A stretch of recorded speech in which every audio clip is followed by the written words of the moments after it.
लगाम कसा गया है।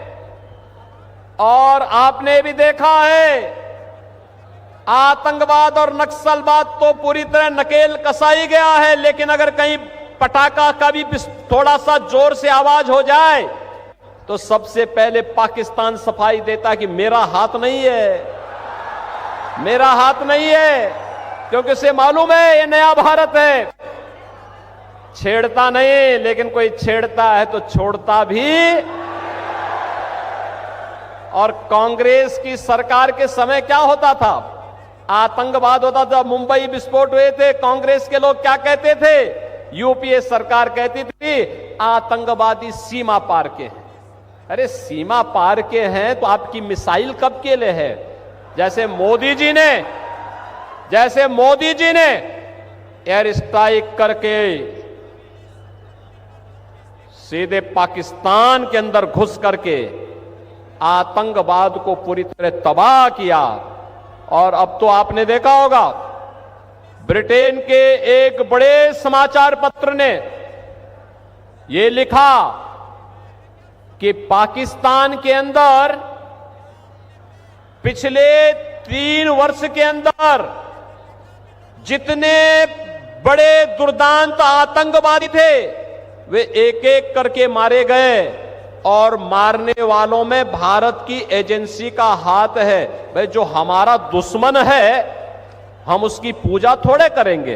अरे कोई हमारे लोगों को मारेगा, कोई हमारे लोगों को मारेगा तो हम उसको पूजेंगे नहीं भाई, हम भी तो उसको वही करेंगे जिसका वो हकदार है, जिसका वो हकदार है। और वही हो रहा है। और अब तो पाकिस्तान को, पाक अधिकृत कश्मीर को बचाना मुश्किल हो रहा है। आप देखना, चुनाव के बाद मोदी जी को तीसरी बार प्रधानमंत्री बनने दीजिए, अगले 6 महीने के अंदर आप देखेंगे कि पाक अधिकृत कश्मीर भी भारत का हिस्सा हुआ। ये इसके लिए हिम्मत चाहिए होती है, हिम्मत, दम हो तभी ये काम हो सकता है।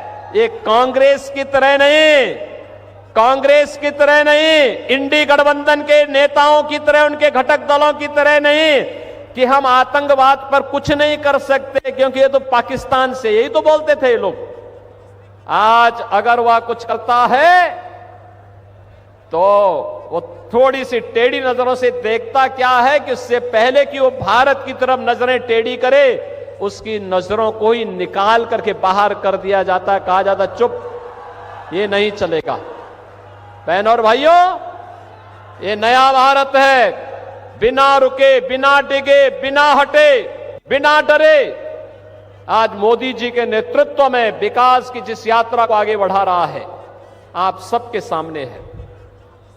अभी मैं देख रहा था मुंबई से नागपुर का समृद्धि एक्सप्रेसवे, मैं देख रहा था महाराष्ट्र के अंदर इंफ्रास्ट्रक्चर, मोदी जी के नेतृत्व और मार्गदर्शन में माननीय गडकरी जी ने कितना अच्छा इंफ्रास्ट्रक्चर दिया, हाईवे का, रेलवे का कितना अच्छा इंफ्रास्ट्रक्चर हुआ है।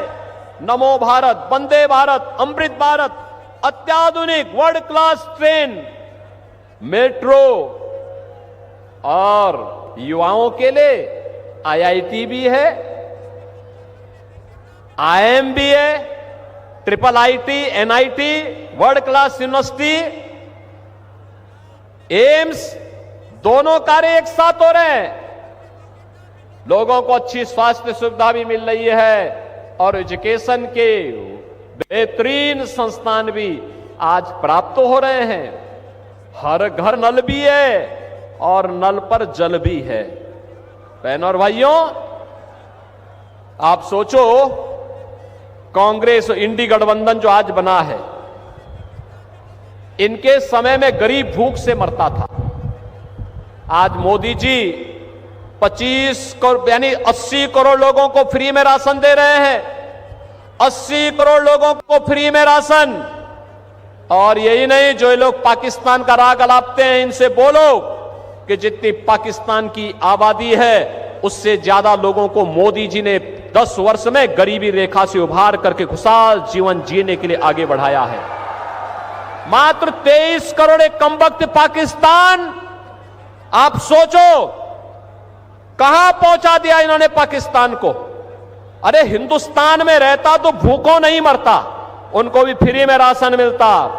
लेकिन आज गली मोहल्लों में कुछ जीव लड़ते हैं ना एक रोटी के टुकड़े के लिए, यही पाकिस्तान में 1 किलो आटा के लिए छीना झपटी होती है।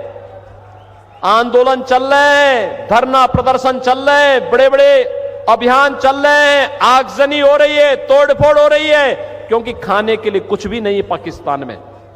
तो जो पाकिस्तान का राग अलापते हैं, इनसे बोलो कि जाओ पाकिस्तान में जाके भीख का कटोरा लेकर के भीख मांगो, हिंदुस्तान पे बोझा क्यों बने हुए हो।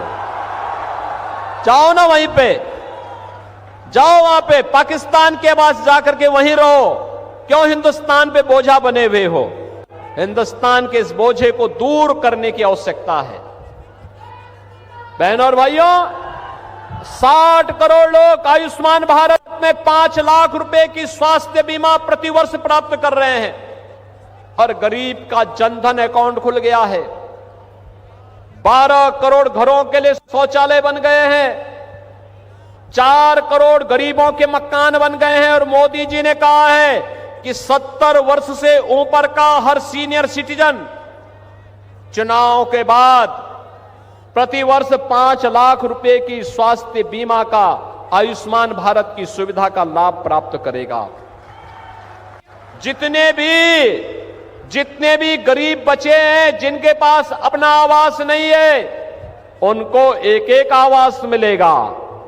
यहां पे तो सुरक्षा भी है, सम्मान भी है, यहां पे विकास भी है, गरीब कल्याण भी है और विरासत का भी सम्मान है। अयोध्या में रामलला का भव्य मंदिर भी बन गया है, काशी में काशी विश्वनाथ का मंदिर बन गया है। याद करिए, महाराष्ट्र और उत्तर प्रदेश का संबंध तो ये चोली दामन का संबंध है, कोई अलग कर ही नहीं सकता है। याद करिए, छत्रपति शिवाजी महाराज को जब छत्रपति की उपाधि से सम्मानित करना था, उनका अभिषेक करना था, तो काशी के गागा भट्ट महापंडित ही आकर के इसका रस्म को पूरा करने में योगदान दिए थे। आप हमारे काशी में आइए, वहां मराठा घाट मिलेगा, वहां पर महाराष्ट्र के राजाओं के द्वारा बनाए गए, भोसले के द्वारा बनाए गए बड़े बड़े घाट मिलेंगे। वहां पर मराठा समाज अलग से काम करता है, महाराष्ट्र समाज अलग से काम करता है।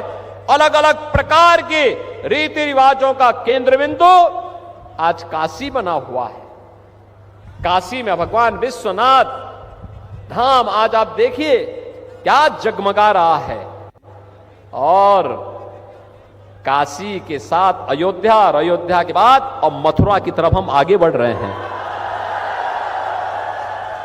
हमारे कृष्ण कन्हैया कहां चुप बैठने वाले हैं, वो तो पहले ही बोल चुके हैं। उन्होंने तो पहले ही कह दिया है, वो तो पहले ही इस बात की घोषणा कर चुके हैं कि परित्राणाय साधूनाम विनाशाय च दुष्कृताम। उन्होंने पहले कह दिया है कि मैं सज्जनों का संरक्षण करूंगा और रामद्रोहियों का, राष्ट्रद्रोहियों का नाश करूंगा, उनको